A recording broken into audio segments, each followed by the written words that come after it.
My fiancé, Charlie. My sister, Kendall. Kendall's boyfriend, Jack. Charlie and I have been together for 6 years and have lived together for 3 years. We met in college. Our relationship is awesome. I love him more than anything, and I know he's the one I want to spend the rest of my life with. We're best friends, we make a great team, and we're really happy together.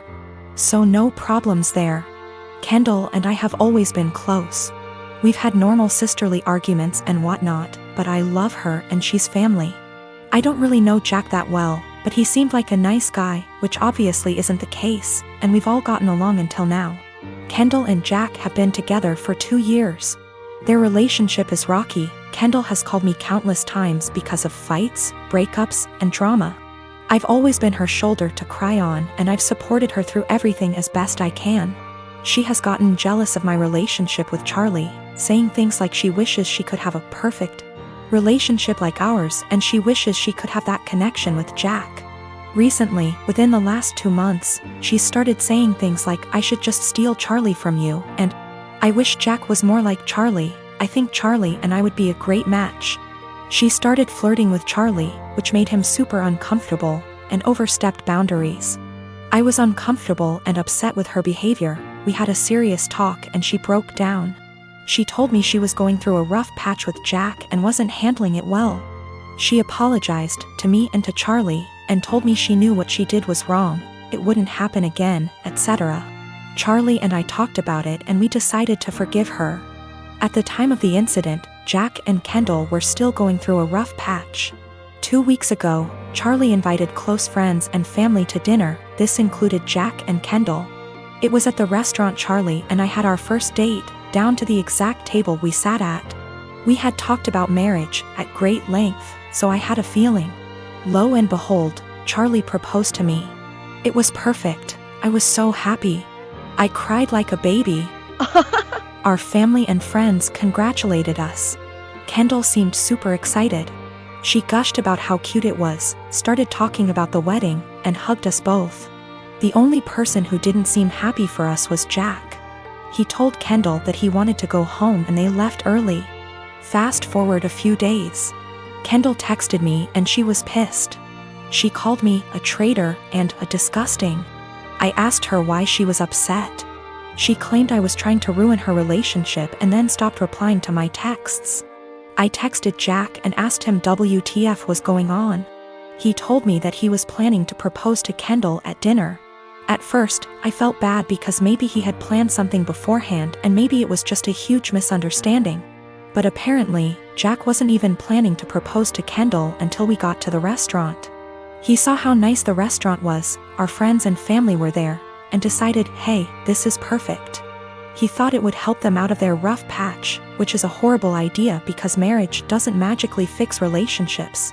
But then Charlie proposed and stole his thunder. He didn't even have a ring.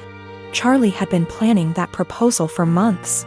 He's had the ring for 6 months, made the reservations 2 months beforehand, invited all of our family and friends. Even the staff of the restaurant was in on the proposal. He put a lot of thought into it, and I don't think Jack's heat-of-the-moment decision to propose is more important than Charlie's carefully planned proposal. I'm actually upset that Jack would make something this special and important into something dramatic and all about him. I didn't apologize. Charlie and I talked about it. He agrees and doesn't think we should apologize. Since then, Kendall and Jack haven't talked to us. Which is fine by itself, but that's not the end of it. Both of them have been shaming us on social media, twisting the story to make themselves look like victims, and have even coined us the proposal thieves. Mutual friends, and even some family, are disgusted with us. They believe Jack and Kendall's story, even after I've tried to explain what really happened. As funny as it is to be called the proposal thieves, it's not so funny to have friends and family turned against you. I'm really upset that my own sister would do this. Charlie has been super supportive and sweet through this mess. We both agree that we shouldn't apologize and have been standing our ground. Honestly, after everything Kendall has done, I'm pretty much fed up with her. She's my sister and I love her, but after she tried to seduce my boyfriend and now this, I don't really have a desire to talk to her anymore. Which sucks, because we've always been close.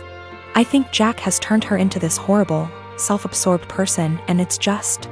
I'm not talking to Kendall right now and have no plans to talk to her until we receive a sincere apology. Even then, I think I might limit contact if she stays with Jack. I can't wait to see what a mess actually planning the wedding will be. The people who believe Jack and Kendall's story are the ones who were not at the proposal dinner. A large amount of mutual friends who weren't there plus extended family believe the story. Our parents, Charlie's siblings, and the few close friends that were actually at the dinner do not believe the bullshit story. We just haven't made a post addressing everything / telling our side of the story because we wanted advice on how to approach it. I manage a team of employees in a very specialized industry. The employees are hired on 2-year contracts that are mostly automatically renewed. Salaries are fixed for the duration of the contract, but raises are negotiated at time of renewal. There are no non-competes. I have one employee, Sarah, who requested a meeting with me last week to discuss a possible raise. I informed her that it is a little early as her contract won't expire until Jan, and I would be happy to discuss it in November. She told me she would like to discuss it now as her current salary does not reflect the amount of work she is doing. So I set up a meeting with her on Friday and told her I will hear her out. To her credit, she gave well thought out presentation listing the average salary in her field, the extra responsibilities she had to take on, and the extra revenue she was able to generate, etc. In the end, she asked for a 19% raise to stay on. This was a substantial jump, but I thought she made some good points and, with inflation being what it is, I can sell it to the managing partner that we are locking down a good employee for 2 more years. After the presentation, I told her I will just approve the raise and talk to the managing partner about starting her new contract early. Since the only things we are changing are the salary numbers, we can have the new contract ready for her to sign by Tuesday. She seemed very surprised that I did not try to negotiate and looked a little shell-shocked that the meeting was over so quickly. So anyways, I spent the entire weekend selling the raise to the partners and harassing legal to get the documents ready. However, when I gave her the documents to sign this morning, she asked for another meeting to discuss salary. She informed me that after doing more research over the weekend, her pay is still not reflective of all the work she is doing. At this point, I got pretty annoyed and told her that we can discuss in 2 years. I thought that was the end of it. But after lunch she came to my office with 3 offers letters she received from our competitors. One in our city with a salary that is 2 to 3% higher, and 2 from other states that are 8 to 9% higher. She asks for the new salary to at least match the competitor in our city to stay. At this point I got very frustrated and told her that she is now free to work for our competitor, because her contract with us will not be renewed. She called me in. And left crying, immediately telling all her coworkers that I fired her for asking for a raise, which obviously caused quite an uproar. My wife thinks that I am the because I could have just said no. She probably had the other offers for a while and was never going to actually leave. She recommended that I offer her back the new contract. Anyways, I am contemplating going back to the office tomorrow and offering Sarah her new contract again. But I just felt like the relationship between us is ruined after this whole situation. Her currently contract is negotiated 2 years ago, which is why there is a discrepancy in pay with the current offers. There are also a lot of reasons for differences in salary even within the same city. Perhaps less PTO, maybe more responsibilities, maybe they lock them in the contract for 3 years instead of 2. Which is happening more and more now. Maybe they have a non-compete, or maybe they are better. I can't say. Her contract expires Jan, so she has plenty of time left at the company if she wants to finish out. Sarah is WFH today, so I sent her an email apologizing for overreacting yesterday, and informing her that she is an important member of our team and that I worked really hard to get her the raise she initially requested. The new offer still stands provided she return the signed contract to me today before 5 p.m. I would be happy to execute it immediately and get her sorted out before the next payment period. She emailed back also apologizing for her reaction yesterday and said that she enjoyed working here and feels like she really has an opportunity to grow. But she then ended the email asking if I would still be willing to reconsider upping the offer to match her other offer. At this point, I just can't even anymore. I basically ignored her email, and at 5:01 p.m. with no signed contract from her, I sent an email to the managing partner I was talking to all weekend. Hope this email finds you well. I am writing to inform you that Sarah has elected to decline the new contract as it is written. She has informed me that she received an offer from our competitor with a salary of XXX. I have attached a scanned document of the offer letter with this email for your convenience. She has requested that we match that salary to retain her services as our current offer is insufficient. As of right now, her contract expires January 22nd. Please advise on the next steps. For some weird reason, my mother-in-law really wants to go into our bedroom whenever she comes over. On one occasion I followed her as she went upstairs. I was going to get something for my child as the bedrooms are upstairs. And she walked past the bathroom on the main floor and up the stairs behind it. She didn't hear me and I caught her walking straight into my room and rifling through bills on my dresser.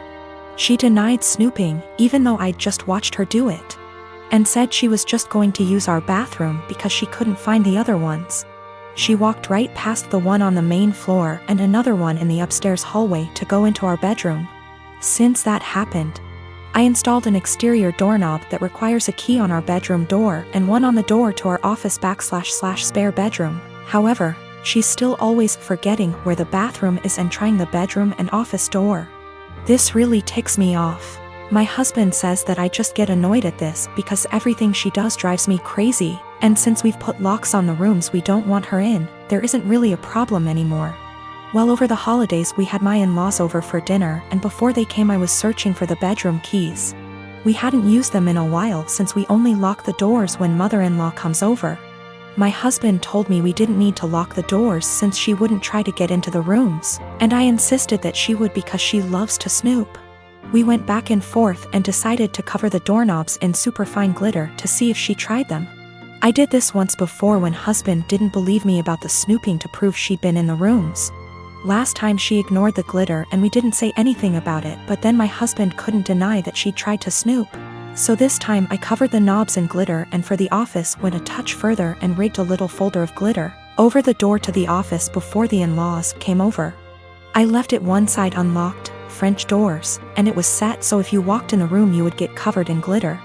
Husband goes out of his way to show his mom the main floor bathroom when they got here and specifically asks his parents and sister not to go upstairs. There's a baby gate so the kids can't get upstairs either. Well, guess who had to go to the bathroom and got covered in glitter and had it all over their hands and hair? She completely lost it and started screaming at me, so I yelled back and now my husband is saying I went too far. Apparently her car is ruined now too because it's covered in glitter that she can't get cleaned up. I will be ordering some cellulose glitter that is biodegradable and safer for future projects. And if she comes over again I will set up a camera. Or at least print out some fun fake documents so if she snoops again she can at least find something interesting. My cousin Jake got outed about 4 or 5 days before his 18th birthday in the summer. His parents, my aunt and uncle, made arrangements for him to be sent to one of those awful camps that claim they could cure him.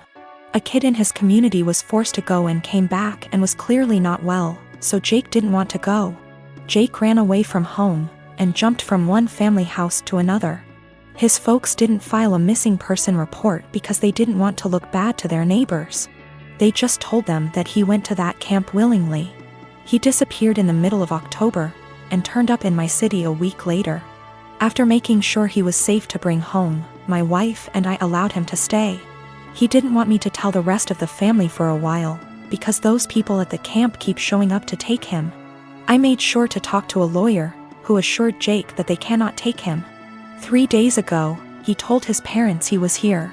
A few hours later, those damn camp people showed up, but they were unable to take him. My family has been blowing up my phone for the last 2 days angry that I didn't tell someone sooner. Well, Jake didn't feel safe yet, and still doesn't. I wanted to make sure he was ready. Still, even those that want to protect Jake is upset with me for hiding him. I figured I wasn't for hiding him from my more narrow-minded family. It was those that really wanted to help Jake that made me feel guilty. They were all scared out of their minds and wanted the peace to know he was okay. I felt bad for not telling them. Though I am sure they wouldn't had turned him in, I felt bad because we were working on keeping him safe. Also, we got a lawyer who got the police on the lookout for those camp people in case they try anything. Jake is not going out alone until we are sure he is safe. We are looking on how to get his paperwork, like his birth certificate, here because no way he trusts his parents to just hand them over. My granny-in-law is talking to some people that could help.